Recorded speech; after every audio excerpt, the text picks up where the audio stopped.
Assalamualaikum warahmatullahi wabarakatuh. Hamdan wa syukurillah, salatan wassalaman ala rasulillah. Selamat sore. Hari ini hari Rabu, tanggal 15 April 2025. Saya Dr. Ran, kembali speak up. Teman-teman media cetak elektronik dan para warga negara Indonesia, fans Ran dan atau aktivis dan lain sebagainya. Kali ini saya kembali speak up setelah saya mendapat informasi dan perkembangan terakhir dari kasus saudara Andri Yunus, aktivis HAM dan salah satu wakil ketua Kontras yang baru-baru ini diduga disiram air keras oleh 4 orang anggota TNI yang berdinas di Kesatuan BAIS. Dan kita juga sudah melihat bahwa Kepala BAIS telah mengundurkan diri.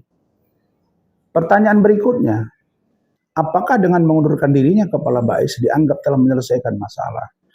Ternyata banyak DM, WA, chat, telepon ke saya.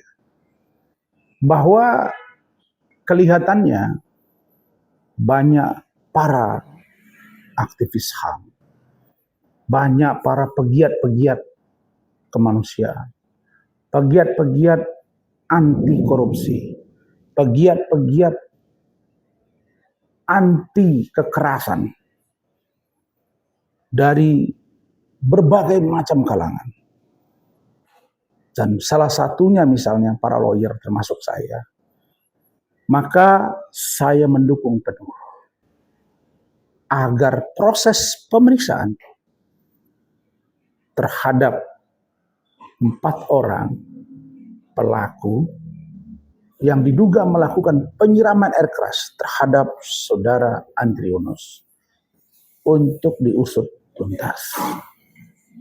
Yang kedua, saya melihat bahwa statement terbaru dari saudara Andri Yunus yang tidak berkenan diperiksa oleh POM, polisi militer, karena Andri Yunus khawatir bahwa proses penanganan perkaranya kurang transparan atau bahkan tidak transparan. Nah, kondisi ini menurut saya tidak boleh dibiarkan dan kita anggap hal-hal yang ringan. Karena apa yang dialami oleh saudara Andri Yunus bisa saja terjadi kepada orang lain. Dan kita juga melihat bahwa salah satu pelaku adalah berpangkat kapten, kalau saya tidak salah. Tentu orang berpikir di atas kapten siapa? Sebagai apa Andri Yunus ini sampai dilakukan seperti itu? Apa motivasinya?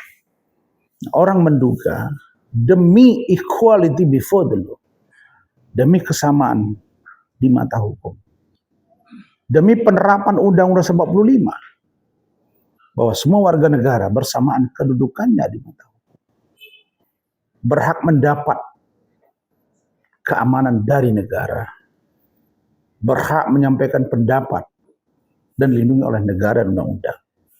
Maka pilihan terbaik menurut saya Panglima TNI dan jajarannya untuk bisa membuka ruang agar kasus Andri Yunus, khususnya pelaku penyiraman yang diduga dilakukan oleh 4 ini dan atau lebih untuk diproses di peradilan pidana umum.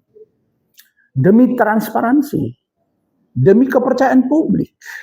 Dan ini akan menjaga harkat martabat, wibawa Panglima TNI, wibawa Bapak Presiden Republik Indonesia, wibawa Wakil Presiden Republik Indonesia, bahkan wibawa Menteri Pertahanan.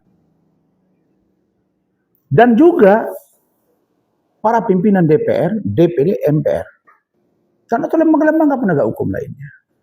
Karena kalau ada satu lembaga melakukan tindakan kejahatan, tidak transparan dilakukan di peradilan umum, maka akan sulit orang mempercayai bahwa sikap tersebut akan berlaku adil. Kenapa? Karena selalu orang berpikir semangat korsanya yang akan muncul kalau, bisa saja dugaan ya, kalau itu dianggap sesama bagian dari mereka. Maka demi kebaikan kita semua, demi semangat reformasi yang sudah dilakukan 98 yang lalu, saya yakin, mulai dari Bapak Presiden, Wakil Presiden, Panglima TNI, Menteri Pertahanan, dan jajaran ke bawah, aktivis, masyarakat, semua partai politik yang hidup di negara Indonesia mendukung agar proses ini dilakukan secara transparan, mengusut aktornya, dan di peradilan umum. Supaya sekali lagi ke depan tidak lagi ada orang yang melakukan kejahatan diduga akan berlindung di balik seragamnya. Saudara, sebagai seorang lawyer profesional, saya sebagai lawyer profesional, sebagai seorang dosen yang juga mantan aktivis, saya ingin agar penegakan hukum di Indonesia benar-benar equal, dan mari kita sambut spirit perjuangan dan semangat yang besar dari Bapak Presiden agar hukum benar-benar tegak di Indonesia, agar hasta cita bisa tercapai dengan baik, agar negara aman, adil, makmur, bahkan baldatun thayyibatun wa rabbun ghafur.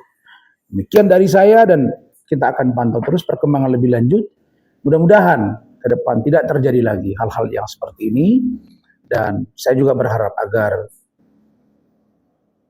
pelaku-pelaku yang melanggar hukum, tidak saja oleh TNI, tapi oleh lembaga lain, harus diproses secara equal demi kesamaan dan transparansi hukum itu sendiri, serta public trust, kepercayaan publik yang harus dikedepankan agar rakyat percaya bahwa negara hadir dan melindungi warga negaranya dari kejahatan oknum atau siapapun. Demikian, terima kasih. Wassalamualaikum warahmatullahi wabarakatuh. Selamat sore.